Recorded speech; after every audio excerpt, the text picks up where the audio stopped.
للأسف الشديد الاعتداءات تبع القيام الصهيوني، الجيش تبع القيام الصهيوني ضد الشعب اللبناني، ضد الدولة المستقلة اللبنانية وضد السكان، خاصة ضد السكان جنوب لبنان. هذه جريمة حرب، هذه جرائم حرب. هذه الحرب هي نتيجة غفت الصهيوني بالاعتراف بالحقوق الوطنية الفلسطينية في فلسطين، وبالإضافة هم بينفذوا حرب ضد المسلمين ضد الفلسطينيين في غزة وفي الضفة الغربية وفي القدس الشريف، وبالإضافة هلا بدهم يحتلوا جنوب لبنان. الهدف تبعهم هي كل المسلمين كل العرب سوف يكونوا تحت السيطرة تبعهم. أولا نحن ندين الاختطاف الحكومة الشرعية الفلسطينية اللي هذول الممثلين الشعب الفلسطيني نجحوا بالانتخابات الأخيرة للمجلس التشريعي الفلسطيني. نعم. وهذه الانتخابات كانت قانونية تحت السيطرة تحت إشراف تبع مراقبين دوليين، وهذا الاختطاف تبع الممثلين ابناء الشعب الفلسطيني هو غير شرعي وضد القانون الدولي. انا شخصيا انا استقبلت مع رئيس المجلس التشريعي الاستاذ عزيز دويك الله يحييه، هو حكى معنا اللي ابناء الشعب الفلسطيني بشكل خاص وكل المسلمين فيش عندهم اي شيء ضد اليهود بشكل عام، بالعكس هو ذكر اللي بالوقت اللي المسيحيين ذبحوا بابناء الشعب اليهودي في اوروبا من حمالهم المسلمين. نعم. في الاتراك المسلمين الاتراك في المغرب وفي فلسطين خاصه. هو قال لي اذا ان شاء الله لما سوف يكون تفكيك سلمي تبع القيام الصهيوني المحتل في فلسطين، نحن نعيش مع بعض تحت جناح المسلمين في الاحترام بالسلام وبالتعايش تحت سلطة إسلامية مثل ما كان قبل 100 سنة إن شاء الله. بالنسبة للدين اليهودي نحن لم نعتبر تلك هذول اليهود كيهود. الصهيوني هو كافر لأنه هو ما بيعترف بالأمر الإلهي اللي مكتوب بالتوراة. يا أختي حبيبتي، أول شيء أنت لازم تعرفي الحياة تبع يهود تحت الجناح العرب وتحت السلطة الإسلامية هذا مش شيء جديد. نحن كنا عايشين مع بعض بسلام وبالتعايش تحت الملك الكبير الخليف عمر بن الخطاب والخليف المأمون والخليف عمر علي ابن أبو طالب، وكما في حياة النبي محمد كمان نحن كنا عايشين في السعودية مع بعض مع المسلمين بالتعايش. هذا مش شيء جديد. الصهيونية العالمية بتجيب هذا شيء جديد اللي اليهودي مش راح يقدر يعيش تحت السلطة عربية. بس أنا لازم أذكر لك في مغرب في دولة مغرب في 25,000 يهود عايشين بالسلام وبالتعايش مع سكان المغرب تحت سيطرة تحت سلطة عربية إسلامية. وأنا لسه ما خلصتوش. في اليمن في حوالي 1000 يهودي عايشين في اليمن تحت البريزيدنت علي عبد الله ابو صالح الله يحييه. وفي ايران الجمهوريه ايران تحت سيطره الملك احمد النجاد عايشين 25,000 يهود الرئيس ليس ملكا بسلام بالتعايش. انتم بتفكروا هذا شيء غريب، هذا مش شيء غريب.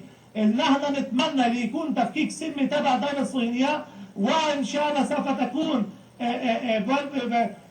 دولة فلسطينية مستقلة اللي هم يحطوا العالم الفلسطيني على الحرم الشريف، والفلسطينيين بكل فرصة بيقولوا لنا نحن سوف نعيش معكم مثل ما كان قبل الغزو الصهيوني للفلسطين.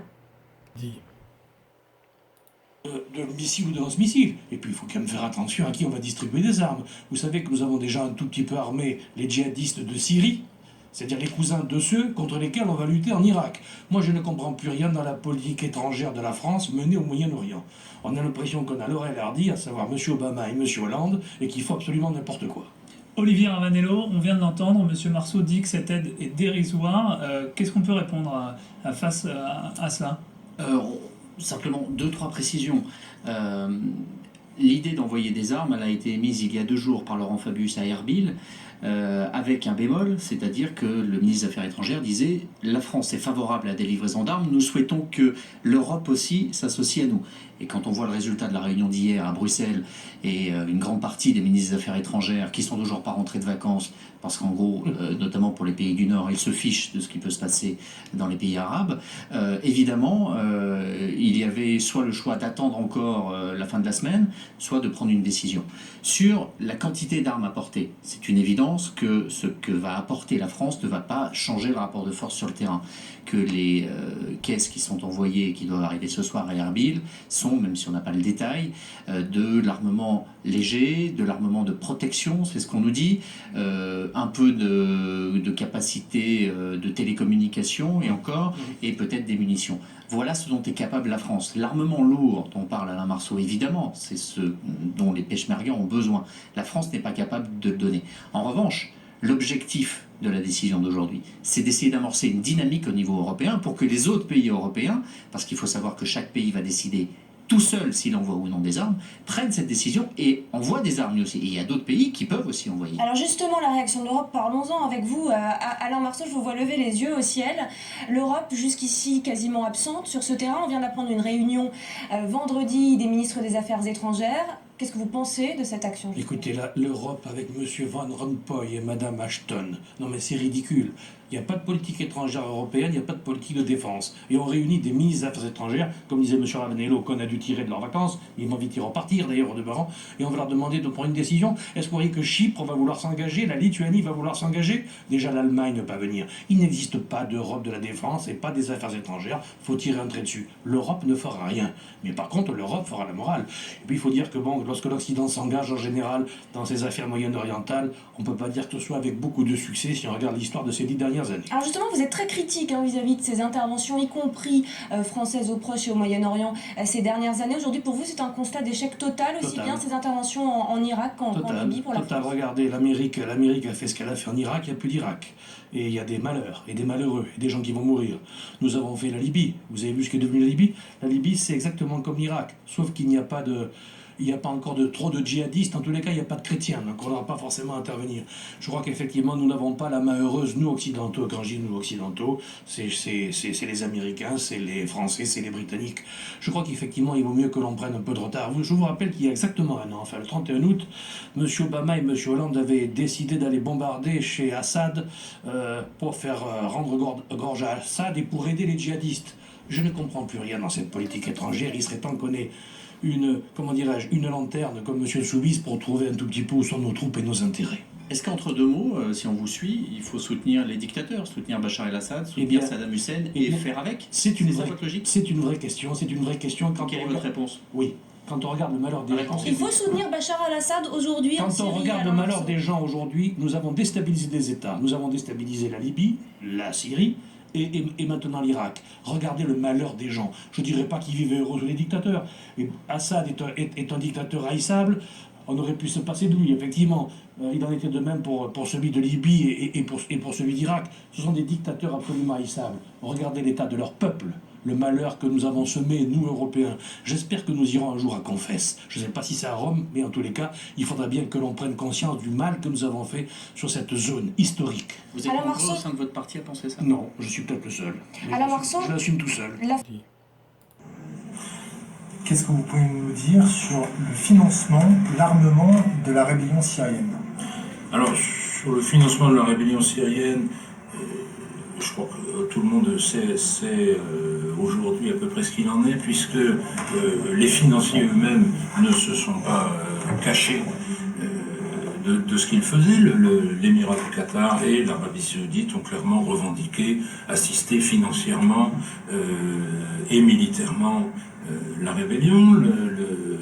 Les services spéciaux saoudien, le General Intelligence Directorate, reconnaît avoir été à l'origine de la création de Jabhat al-Nusra, le Front de la Victoire, qui se revendique lui-même de l'organisation Al-Qaïda, même si cette organisation est devenue assez évanescente. Mais le Jabhat al-Nusra, donc créé par les Saoudiens, revendique clairement son appartenance à la mouvance violente, islamiste violente internationale. Elle a d'ailleurs été classée sur la liste des mouvements terroristes par l'administration l'administration américaine qui a entrepris récemment un certain nombre de mesures contre cette organisation qui reste quand même la principale organisation d'opposition armée au régime actuel. Qu'est-ce que vous pouvez nous dire de la position de la France sur le conflit syrien? La position de la France, j'ai un peu de mal à la suivre, dans la mesure où on l'a vu tout récemment, à 15 jours d'intervalle, le président de la République s'est proposé, dans un premier temps, d'armer la rébellion syrienne, même si la communauté internationale s'y opposait, pour ensuite, 15 jours plus tard, dire qu'il n'allait pas armer cette rébellion parce qu'il n'avait aucune garantie de savoir où allaient les armes. Alors c'est une politique un peu louvoyante, dont je vois bien qu'elle consiste évidemment fondamentalement à soutenir la révolte et la rébellion syrienne, mais qui n'a pas l'air de trop bien savoir à qui s'adresser pour que ce soutien soit efficace et débouche sur des réformes démocratiques ou libérales. Quelle porte de sortie pour ce conflit? Pour l'instant, j'en vois pas. Ce conflit dure depuis 2 ans, ce qui témoigne du fait que le pouvoir en place dispose quand même d'un soutien populaire, parce qu'aucune dictature ne disposant d'aucun soutien populaire ne peut tenir 2 ans face à une rébellion armée.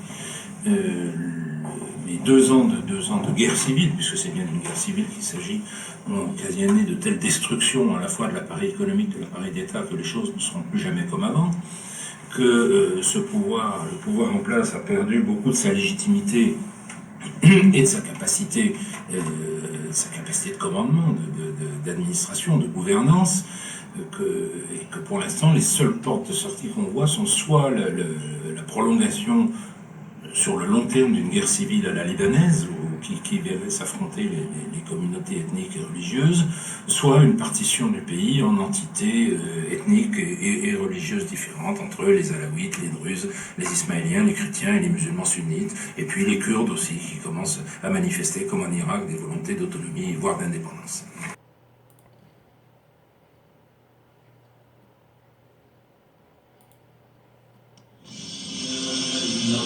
إذا قيل لكم لم تكفرون الوهابي وهم يقولون لا إله إلا الله ويصلون ويصومون ويحجون ويقرؤون القرآن